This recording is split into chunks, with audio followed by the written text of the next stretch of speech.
I won't say names. Yeah, I work at Meta. Even ballet can be really deep. It's such a shallow art form as well, unfortunately. It's also so subjective. Be strategic. I was strategic. Yes, you were there. You were there. Strategic. 皆さんこんにちは。世界スポーツのバレリーナマリカです。So we have a special guest today, Miss Terra Leo. Hi. So happy to be here. Welcome to Thank my you. channel. She's visiting me from the US. New York, Brooklyn. Yes, she's here for a week with me. Best tour guide. Yes, you're welcome. We've known each other for almost 10 years.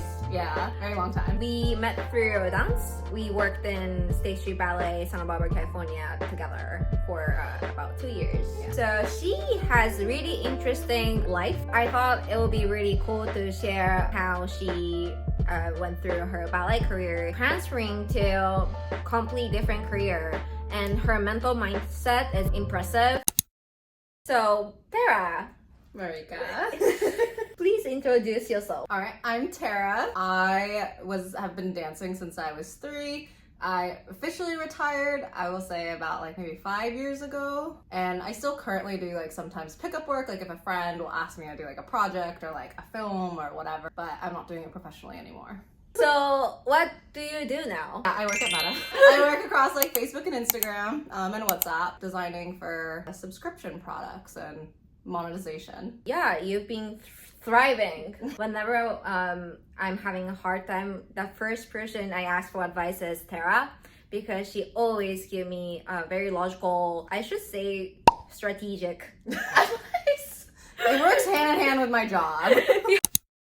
Can I ask you, how did you transfer your career from dancing to tech? I feel like with dancing, there was always outside factors like working against me, whether it was like size, whether it was like height, weight, like, oh, couldn't extend my leg enough or turn out. Like, you know, there's always these things that like are working against you that you have to like really try. And I do think dancing is also one of the things that you can work so hard in, and hard work doesn't always pay off. A lot of people are born very naturally talented. A lot of us who do it are born and we're good, but there's so much extra work that has to be put in. Having that mindset, and so hard.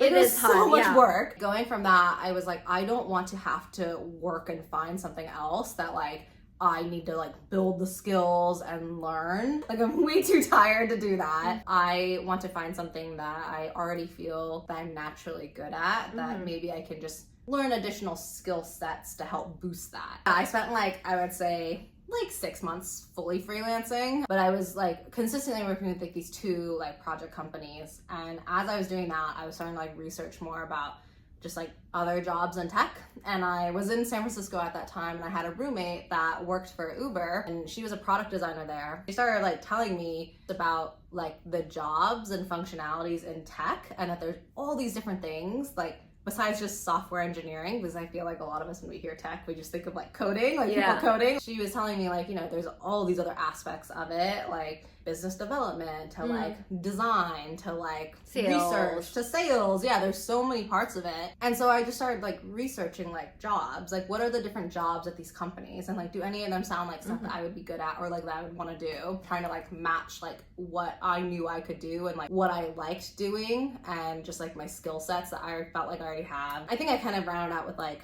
5 or 6 different ones that felt like I could maybe do that. It was like project management, like product strategy, content design, like product design, like all these different things. You were so good at making the strategies. And that was the thing. And that was like, I did know that was like a skill set. So I was trying to understand like where that could slide in. I was kind of taking like online courses in these different industries to see what stuck with me and what I thought was interesting. A lot of them I was very bored in. I saw that like writing, there were a lot of industries and careers in writing.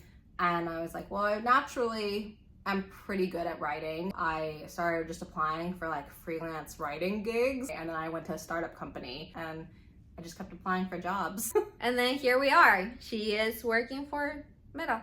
Yeah. So they kept trying to see what you like and what you will be good at. Yeah, a lot of like trial and error and a lot of job rejections, but I also think that like as dancers we're already so prepared. Yeah. And for the first time it also really felt like a rejection really had nothing to do about me. Right. Job rejections in like ballet, there's a lot of outside factors Right. involved. This felt even more like that. It was just like, oh, they already had too many applicants, or like, you know, I don't have enough experience. But Yeah. it all is something that could change and that I could actually do to like secure a spot. You know? Yeah. From dance industries to corporate job, the biggest difference is you can see the result in numbers. Yes, completely. So it's really easy to get over the facts. On the other hand, dance, it's hard because you can't really score them. You can't score them, and you can't really be logical with it. No. It's also so subjective. Yes. We've known each other for so long.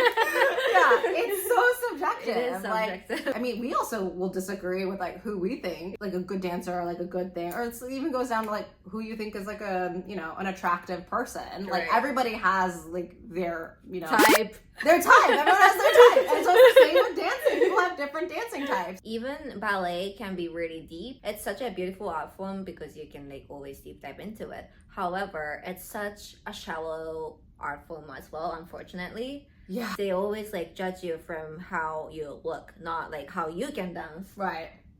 You know, I'm just being realistic. A lot of times with the auditions, like they look a lot for replacements. So Yeah. they're trying to find somebody that in style and That body. piece. Yes, Yeah, and like yeah. specifically what they were good at. And so I think there can be Yeah. a lot of, has nothing to do about you as a dancer. I honestly think that it's really important to always be aware that even like audition doesn't go well, or like, you know, you don't get a job immediately. It's not Yeah. really about you. It's not Yeah. really personal. And I think it's really hard because like dance is such a personal thing. Yeah. We are surrounded by it. That's what we've grown up doing. That's where all our friends are. That's where we have built community, and like that is our whole lifestyle. Right. And like you really give it your all. And so when then somebody says like, oh, like no, we don't like you. Maybe there's a small chance part of them that actually didn't like you, but I feel like a lot of the times it's, oh, like, are they too expensive? Are we gonna have to pay for a visa? Oh, like, Oh, yeah. do they replace like, you know, this XYZ person that just left? Could we find somebody that's more talented for less money? Yeah. Like there's, you know, there's so many outside factors. Right. So I want to ask you next about when you were transferring your career from ballet dancer to working for the biggest tech company in the world. Have you had any identity crisis? Because being a dancer is such a big part of your identity. I don't know how you deal with it. Yeah, it is so hard, I think, that transition. I think it lasts a long time. It took me like quite a while. When people ask me this, I always explain, as dancers a lot of times, most of us are on social media, our bio will usually say like ballet dancer or Yeah. like dancer at XYZ company. That is our... Which I have too. Of course, we all do. It's so common. It's just like, that is your identity. That's like how you are as a person. And when you meet people, you say like, hi, I'm Rika. People will ask you like, oh, like, what are you doing? And you say, I am a like ballet dancer. As I was transitioning out of it and like getting into tech, I think for a little bit I had put like on my Instagram bio that I was like a marketing copywriter at like Gap. And I was like, people don't care about that. They're not coming to my social media to see like, where am I working right now? They're coming to just like see my pictures, maybe who I am as a person, like where I've traveled and Right. stuff. That shift sort of started kind of like a chain of things of like how I was looking at stuff.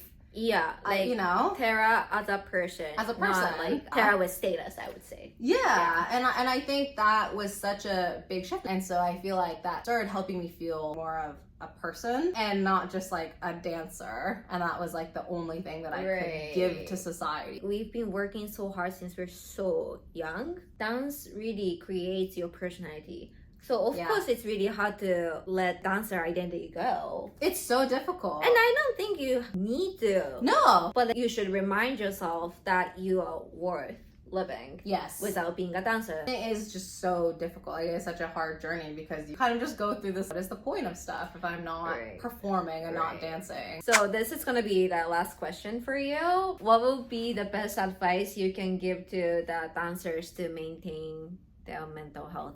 I really think it's about intentionally really finding all the different parts of your life that like bring you joy and make you happy. A lot of us, our happiness is caught up with the success of how your career is going, and a lot of our like sadness and like struggles are usually tied to like when the career part isn't going well is true for every industry. It's so much more like intense with dancing. And because like our whole identities and personalities are wrapped up into this one thing, if there are just like not just hobbies but like little things like, oh, you really like flowers, like how can you like, you know, do things that just involve more flowers, like whether it's going to the grocery store and like getting like a little bouquet of flowers, or like making your own arrangement, or, you know, that was a silly example, but like it, like, you know, that little stuff, it can be really small, and just like things like that bring you joy. It doesn't always have to be tied and related to dance. I think it will help you feel like you have more purpose in life, so that when rejections or when hard times come, it doesn't feel like the end of the world. Like you can still feel upset and really down, you know, and like those emotions about it, but then you can also start to feel it's not the end of the world, because there are all these other things or people or like parts in your life that can bring you joy and happiness. Something that it doesn't have to become your identity. You know? It could just be a thing that makes you happy. I think it's really important to have something going on outside of ballet. Yeah. I feel like when I'm just doing ballet, when I'm not doing anything else for fun, I feel like I'm always in my head. Yeah. Like that's how I felt too. And like anytime I had time off, I felt like, oh my god, like I have to make sure I'm watching what I eat. I have to make sure that like I'm exercising XYZ times. Like I couldn't fully enjoy the time off because there were all these other aspects about like, oh, but like you're gonna be back in the studio in like a week, or like you have an audition coming up. Like, there were all these other things that were all tied and related into this one career and this like one part of your life. Then when like that stuff, when those rejections or when like hard times come, it feels so much harder. And I think that's why we struggle so much more with mental health, because put so much into it and it doesn't always give you a return. Right. And you also can't confront it.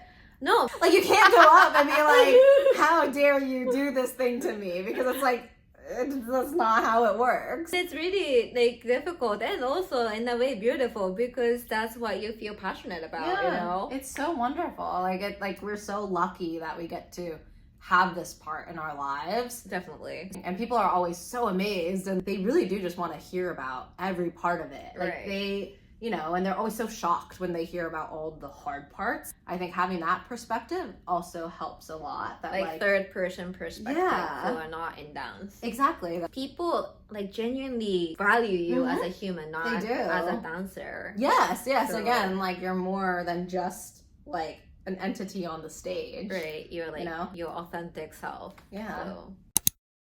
So Terra, thank you so much for joining me today. Thank you for having me. I just wanted to tell you guys how amazing my friend is, because she's been always here for me when I was having really hard times, and I appreciate her so much. I am so lucky to have you in my life, Terra. I appreciate you. I'm so lucky to have you in my life. It goes both ways. Thank you guys for watching this video. Please don't forget to subscribe this channel.